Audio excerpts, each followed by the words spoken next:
Assalamualaikum warahmatullahi wabarakatuh. Encik-encik dan puan-puan, selamat berjumpa kembali kita di channel Encik Guru Channel. Pada kesempatan ini kita akan membahas suatu pokok persoalan di mana banyak yang masih bingung atau masih kurang memahami konteks yang ada. Salah satu masalah yang ada adalah terkait dengan apakah bangsa Indonesia ini itu dimerdekakan atas jasa bangsa Jepang dengan dibentuknya BPUPKI, BPKI, dan kemudian difasilitasi oleh rumah orang Jepang sehingga kita bisa merdeka. Dalam artian kalau begitu Indonesia itu merdeka atas pemberian bangsa Jepang. Satu sisi juga mengatakan tidak, bahwa bangsa Indonesia ini merdeka atas dasar perjuangan dari bangsa Indonesia itu sendiri. Dari dua sisi ini, yang mana kira kita ambil? Dan bagaimana fakta sejarah terkait dua sisi tersebut? Yang mana kita ambil atau yang mana kita buang? Atau kedua-duanya tidak kita gunakan sehingga kita mencari alternatif yang lain? Encik-encik dan puan-puan, kita akan memulai membahas terkait peristiwa yang sangat bersejarah, di mana nanti dari pernyataan awal kita bisa lihat bahwa inilah pembeda antara kedua hal tersebut. Kita akan memulai dari suatu peristiwa ketika Jenderal Tarakuchi, pimpinan besar Jepang yang berkedudukan di Dalat, memanggil Soekarno, Hatta, dan Regiman untuk ke sana. Setelah itu mereka kemudian dijanjikan untuk bangsa Indonesia untuk merdeka secepatnya. Beliau pulang pada tanggal 14 bulan 8 1945. Ketika pulang di Indonesia, Soekarno kemudian dijemput oleh pejabat pemerintah Jepang beserta juga dengan rakyat, ya, dengan rakyat Indonesia.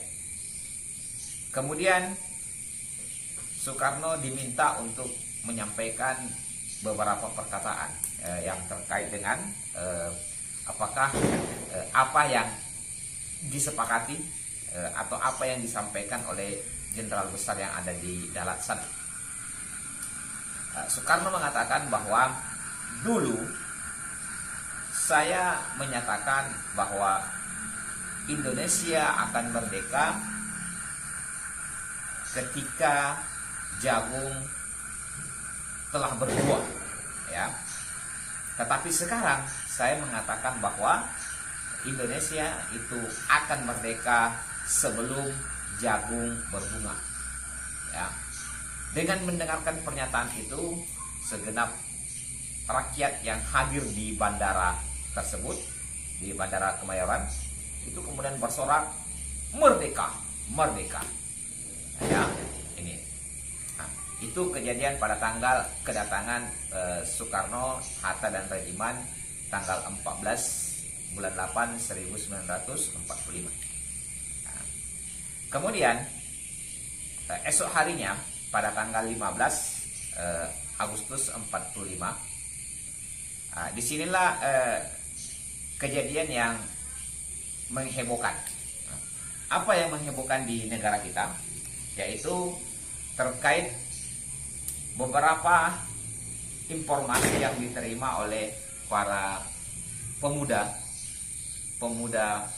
Indonesia yang mendengar bahwa Jepang itu sudah menyerah kepada sekutu, ya.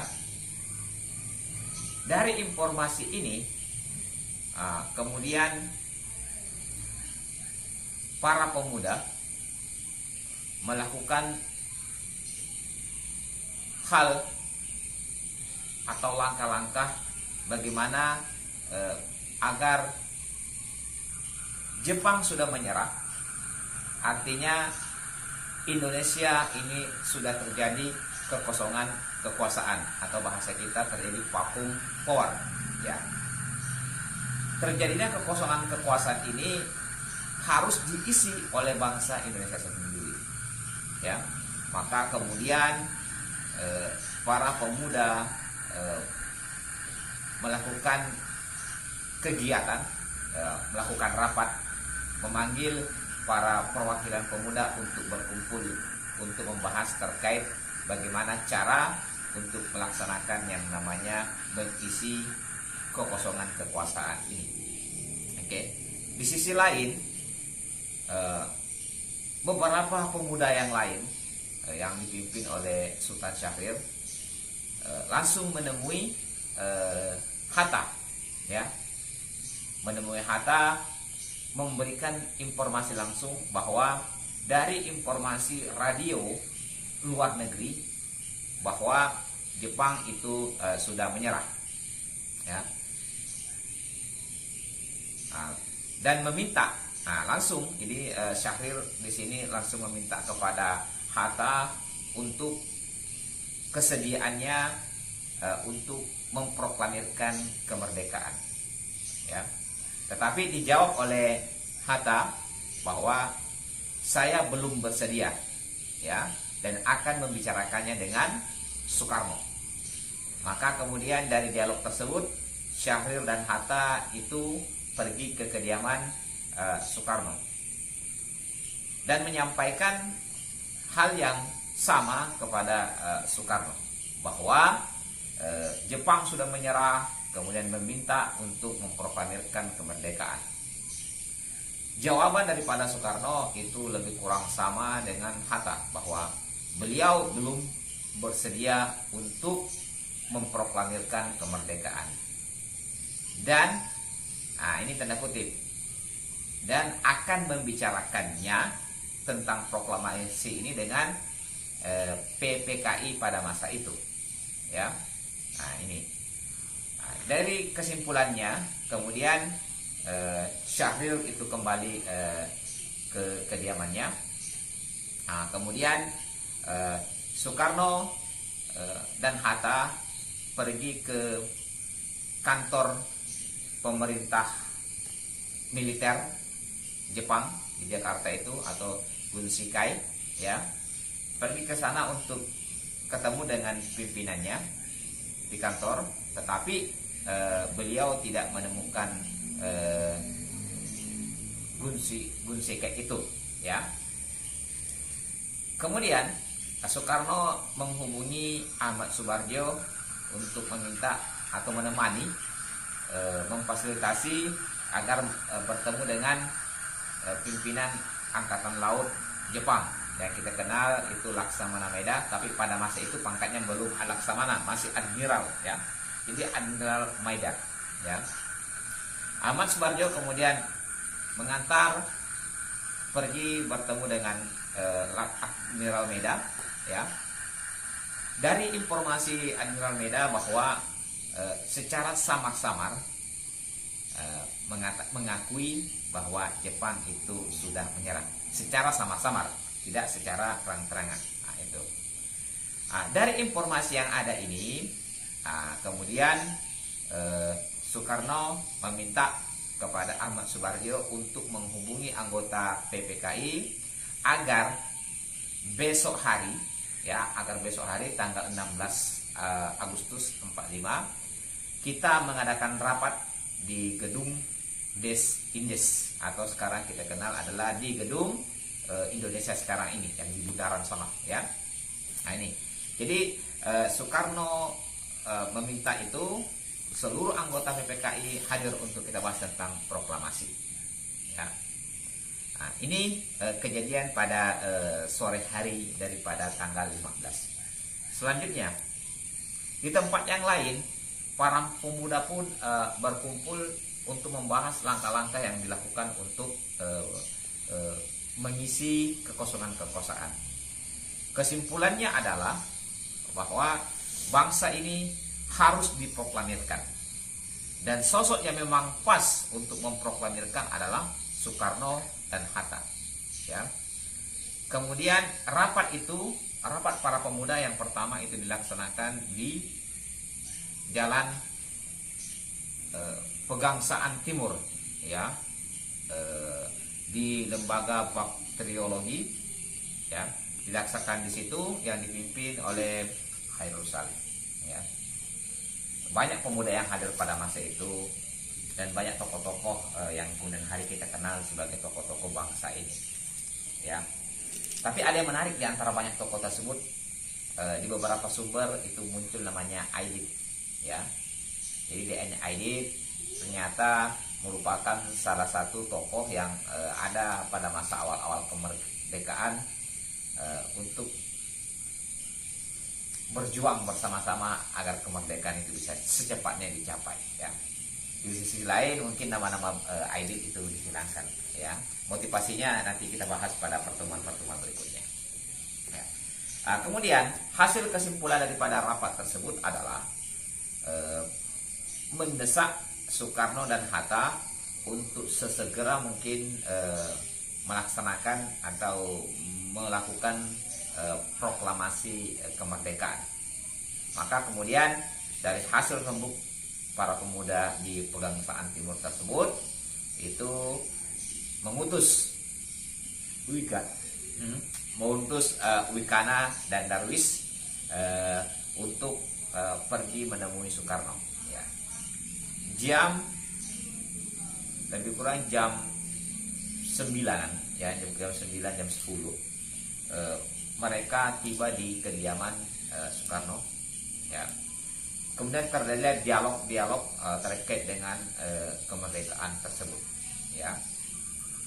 Dan dialog tersebut kemudian mengalami ketegangan, ya, dan bahkan kemudian Soekarno mengeluarkan pernyataan kepada Wikana bahwa kalau memang ingin merdeka sekarang ini, silakanlah bawa kepala saya, ya, gorok saya gitu, ya, karena memang mau bersegera mungkin gitu.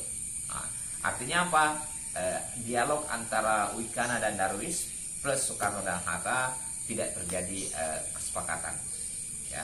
Kemudian dengan langkah mundur Wikana dan Darwis meninggalkan rumah Soekarno dan kembali ke lembaga bakteriologi tersebut menyampaikan hasil yang mereka dapat dari hasil dialog dengan Soekarno yang enggan untuk memproklamirkan kemerdekaan.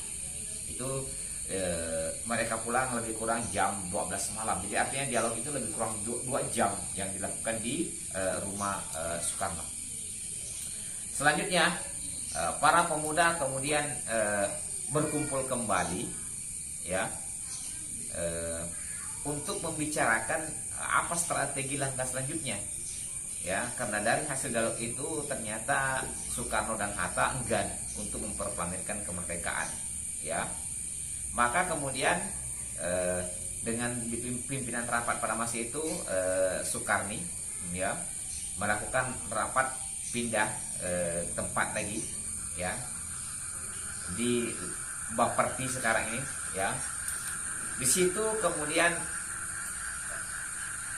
rapat para pemuda yang kemudian menghasilkan suatu kesimpulan bahwa Soekarno dan Hatta itu harus diamankan, ya.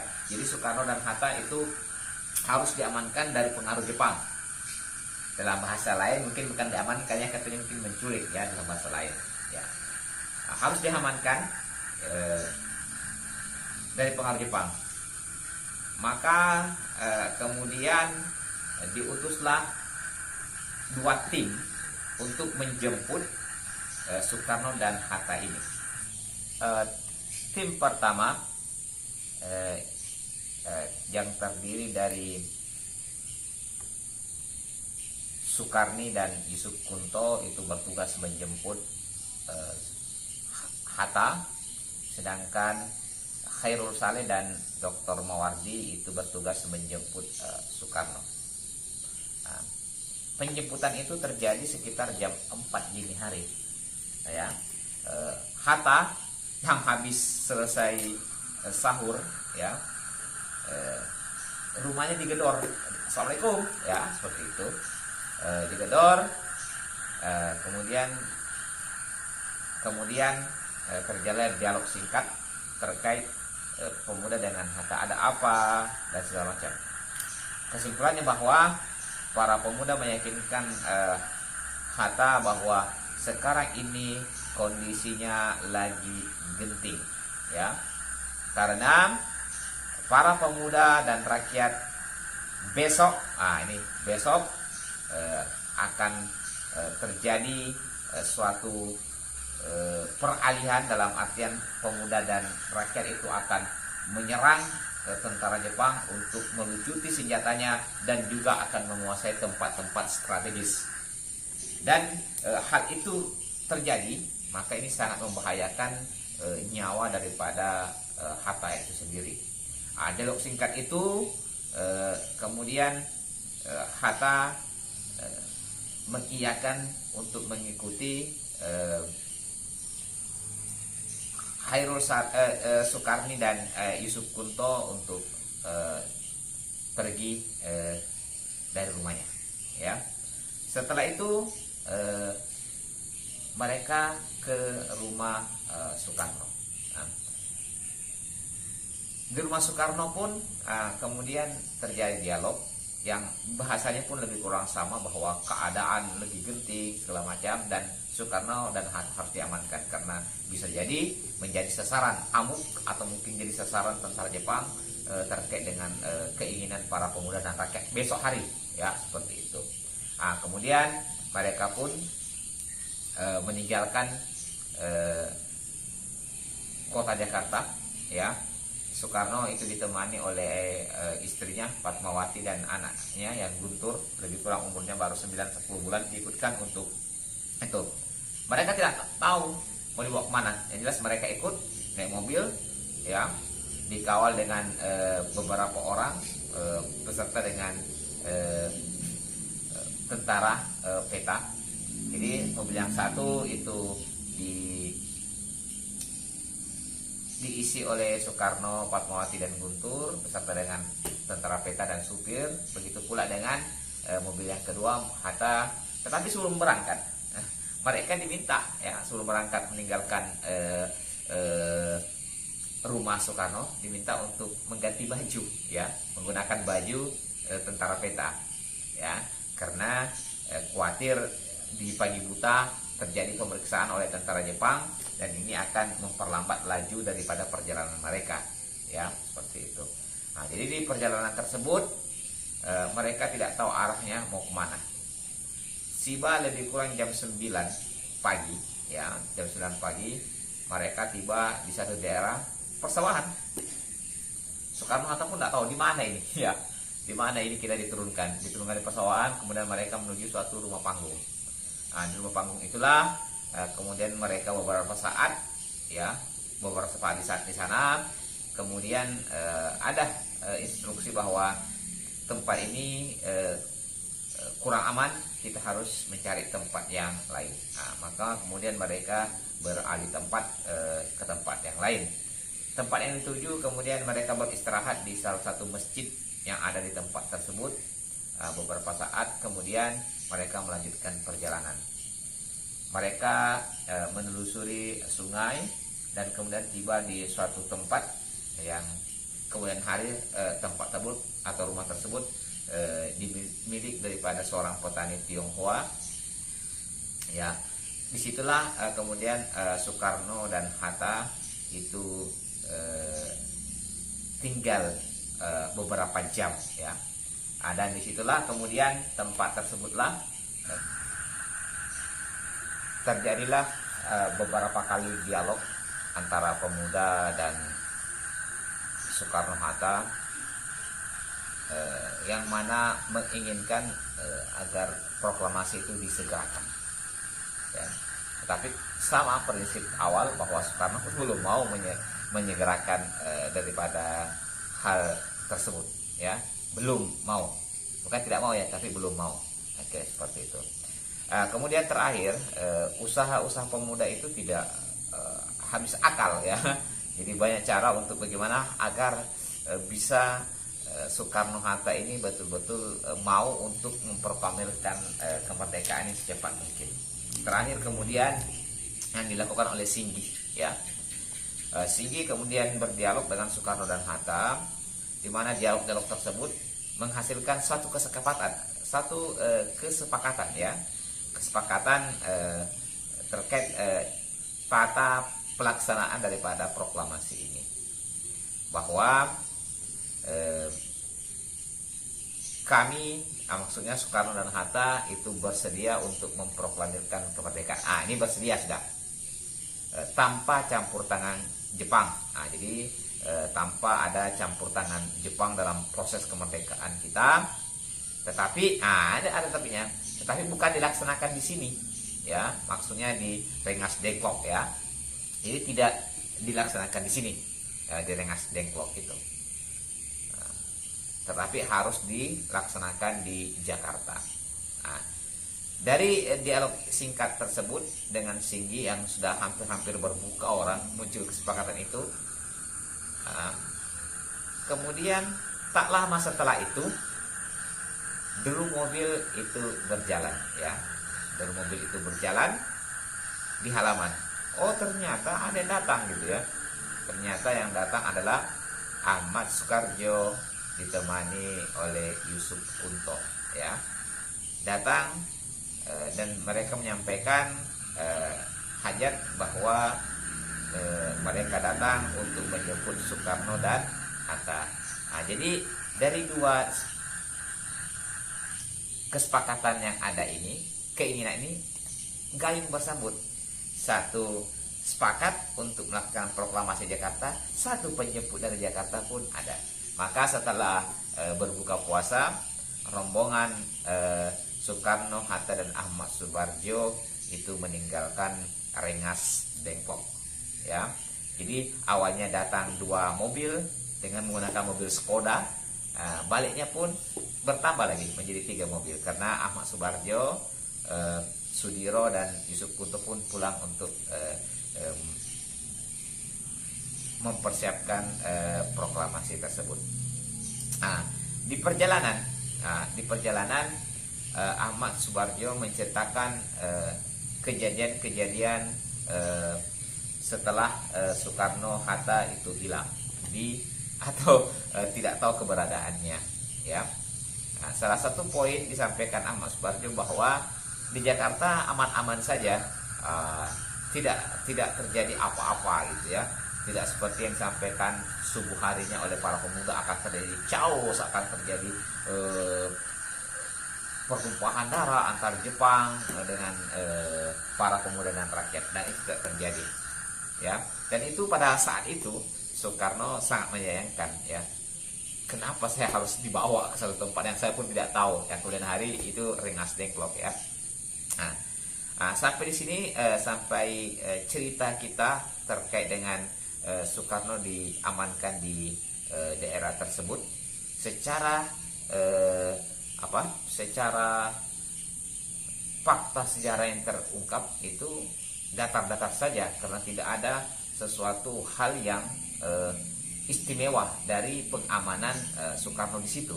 Tidak ada suatu hasil kesepakatan yang betul-betul mendasar terkait dengan pengamanan Soekarno dan Hatta di Rengas Dengklok tersebut. Sampai sini cerita kita coba flashback untuk lokasi Jakarta setelah peninggalan Soekarno dan Hatta. Pagi harinya, tanggal 16 bulan 8 1945, pagi harinya rumah daripada Soekarno didatangi oleh kompeten, ya. Kompeten ini adalah polisi militer Jepang, ya. Datang beberapa kali ke rumah Soekarno, mencari Soekarno, ya. Yang didapat siapa? Adalah yang diketemui adalah mertua daripada Soekarno. mengatakan saya tidak tahu kemana anak dan menantu saya gitu, ya. Dia pergi pagi buta dan saya masih tidur pada masa itu, gitu ya. Nah, tetapi beberapa kali datang jawaban yang sama dan tidak puas dengan jawaban tersebut, maka kemudian polisi militer Jepang tersebut membawa mertua Soekarno ke markas kompeten itu. Itu kejadian pertama. Selain kejadian itu, juga Jakarta heboh, ya. Rakyat, pemuda, rakyat dan anggota, khususnya anggota PPKI, ya, heboh. Kenapa? Sudah jam 9, jam 10 rapat PPKI akan dilaksanakan. Tetapi yang mengundang Soekarno dan Hatta kok tidak muncul-muncul, ya. Sehingga anggota PPKI yang sudah hadir di desk-in-desk itu merasa, kemana beliau? Maka hebohlah Jakarta, dicari kemana-kemana, di mana Soekarno dan Hatta berada, ya. Nah, kemudian dapatlah informasi salah satu anggota dari PPKI, yaitu Ahmad Subarjo, yang memang sangat aktif mencari keberadaan mereka karena malam harinya kan masih bersama, gitu ya, masih bersama, subuh harinya kok sudah menghilang gitu. Nah, Ahmad Subarjo kemudian memperoleh informasi bahwa dari Wikana. Jadi dia bertemu dengan Wikana bahwa di mana sebenarnya Soekarno ini. Wikana kemudian mengarahkan, kalau mau tahu keberadaan Soekarno, silakan menghubungi Soekarni, ya.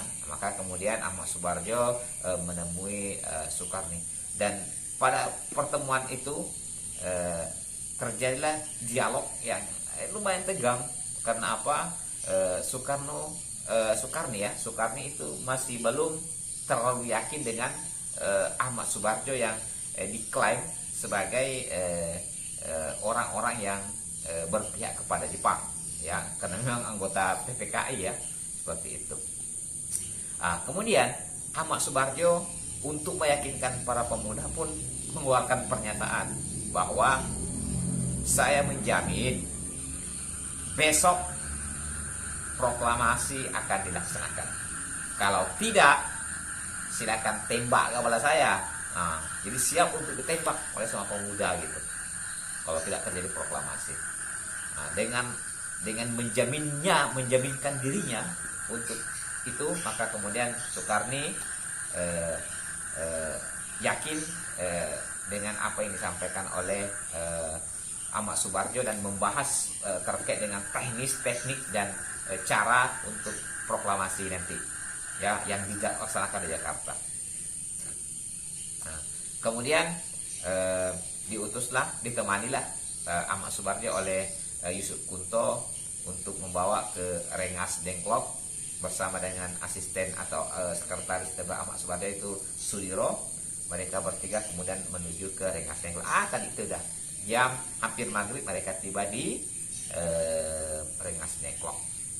Rombongan Soekarno, Hatta, dan Ahmad Subarjo itu tiba lebih kurang pukul 20 atau pukul 8 malam, ya. Setiba di Jakarta, Fatmawati dan bayinya atau Guntur itu disinggahkan di rumah Soekarno. Kemudian rombongan tersebut berangkat pergi ke rumah Hatta, ya. Di rumah Hatta inilah kemudian mereka berembuk untuk membicarakan bagaimana langkah untuk pelaksanaan daripada proklamasi ini, ya. Kemudian dari kesepakatan yang ada, Ahmad Subarjo diminta untuk menelpon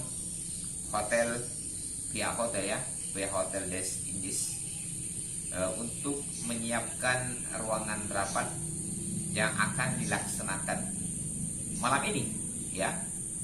Artinya jam-jam, ya, sekitar jam 9 atau jam 10 untuk dilaksanakan rapat. Tetapi pihak hotel menyampaikan bahwa rapat itu tidak bisa dilaksanakan, ya, karena ada perintah dari pemerintah Jepang bahwa di atas jam 10 tidak boleh lagi menyelenggarakan rapat-rapat apapun. Maka kami pun tidak berani untuk melaksanakan itu. Ya. Kemudian mereka berpikir di mana tempat yang bisa kita laksanakan rapat tapi aman untuk kita laksanakan, ya. Dari diskusi-diskusi antara Ahmad Subarjo, Hatta dan Soekarno, kemudian dipilih satu tempat yang dianggap aman dari gangguan-gangguan baik itu dari tentara Jepang maupun daripada orang-orang yang akan menggagalkan daripada rencana mereka, yaitu rumah Admiral Maeda, ya itu. Jadi di rumah Admiral Maeda inilah kemudian Ahmad Subarjo yang memang juga merupakan teman dekat dari Admiral Maeda ini menelpon untuk meminta kesediaan Admiral untuk rumahnya ditempati untuk rapat pada malam itu, ya. Dan Admiral Maeda ternyata dengan senang hati mengiyakan bahwa silakan kalau ingin rapat di rumah saya. Nah, itu. Kemudian Ahmad Subarjo menelpon lagi ke anggota PPKI yang bermalam atau menginap di Des Indes itu, di Hotel Des Indes, ya. Telepon untuk jam 24.00 agar ke rumah Admiral Maeda, kita akan melanjutkan rapat yang tertunda tadi pagi. Oke? Seperti itu. Selanjutnya Ahmad Subarjo itu meninggalkan tempat, kemudian pergi untuk mempersiapkan hal-hal yang dianggap penting untuk administrasi daripada rapat yang akan dilaksanakan. Begitu pula kemudian Soekarno, Hatta itu pergi bersama-sama untuk ke rumah Admiral Maeda. Di rumah Admiral Maeda inilah kemudian Soekarno dan Hatta berdialog sebentar. Kemudian mereka pergi ke rumah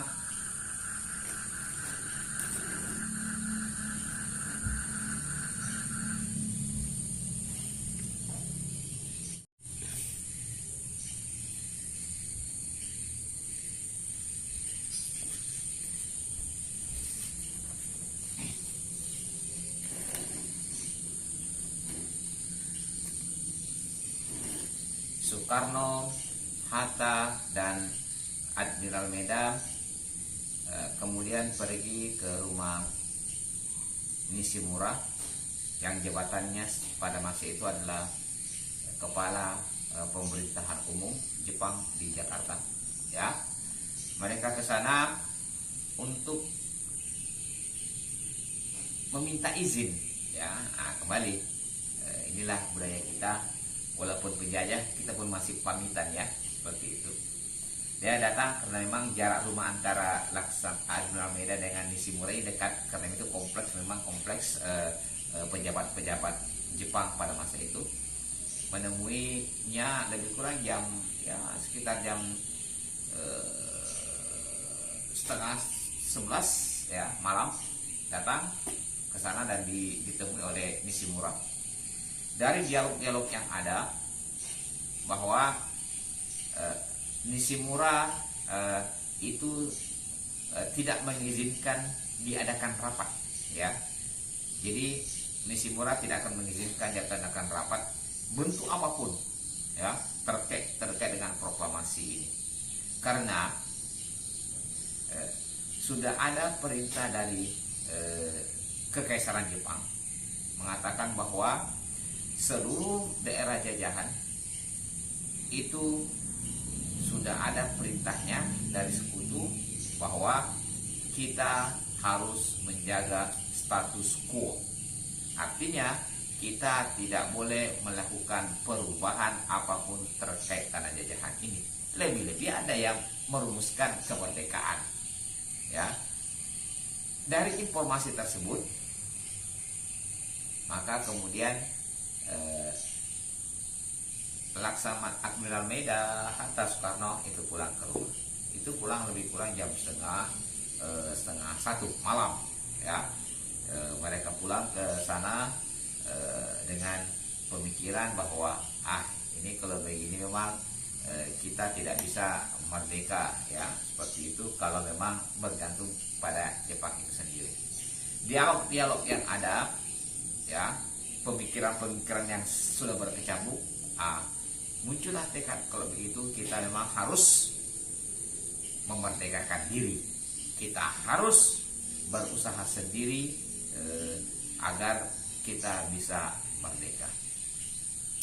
Kemudian jam setengah satu tersebut mereka pulang ke rumah Laksamana Maida dan mereka sudah menemukan banyak, lebih kurang 40-50 orang yang ada di rumah Laksamana Maida, ya. Di rumah tersebutlah kemudian kita kenal di konsepnya teks proklamasi. Jadi untuk teks proklamasi dan hal-hal yang terkait dengan itu kita mungkin akan bahas pada episode yang lainnya. Dari rangkaian sejarah yang ada tersebut, apa titik poin yang bisa kita ambil? Ya, yang pertama adalah bangsa kita merdeka pada awalnya, ya, pada awalnya untuk mempersiapkan kita merdeka memang betul kita difasilitasi oleh pemerintah Jepang, ya, dengan dibentuknya BPUPKI, kemudian PPKI, dan bahkan rumah Admiral Maida pun orang Jepang, ya. Akan tetapi itu cuma hanya jalan yang menentukan kita merdeka, kita mau atau tidak adalah bangsa kita sendiri.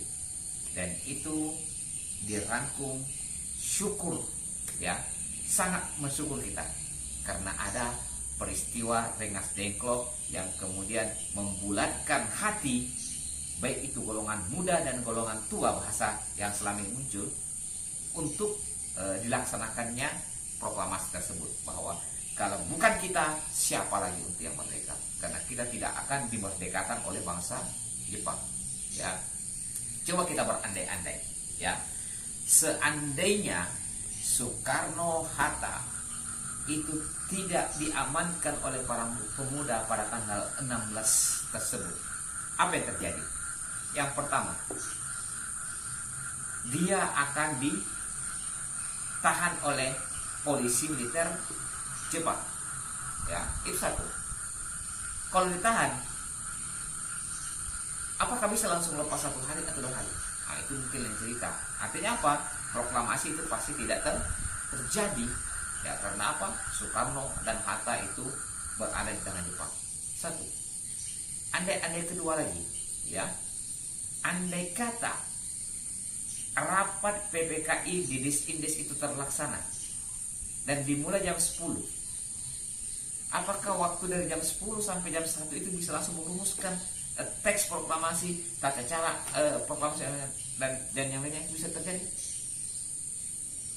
Itu mungkin agak sulit, ya, pasti memerlukan waktu yang lumayan panjang untuk membahas tentang itu, lebih-lebih anggota PPKI yang memang lengkap kalau memang pada masa itu, ya.